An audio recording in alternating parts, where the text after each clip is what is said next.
So good morning mga ka-idol. So ngayon samahan niyo muna ako yan diba, sumasayo.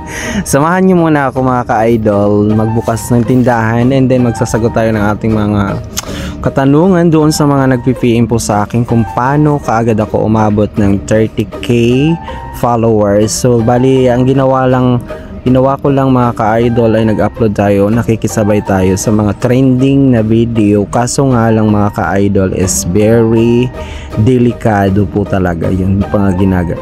Nakakalusot tayo minsan sa mga gano'n na hindi nating video, pero pag once na maditik na tayo ni AI or ni Ninang Mita ay automatically madidemonetize tayo. So gano'n na nangyari sa akin dahil may mga bukod doon ay nasama na rin doon yung pag-hack nito at in-uploadan niya ng Batang Quiapo, pero re-report ko na rin yun. So sana pag soon, kasi may bagong update si Ninang Meta, ay masama na tayo doon sa creator tools para isang na lang, kahit na demonetize na ako, ayan, ilalaban pa rin natin yan. Pero hindi ko sinasuggest ka-idol, ang sinabi ko kanina na yun nga ay mag-upload tayo ng mga latest video or hindi sa ating video.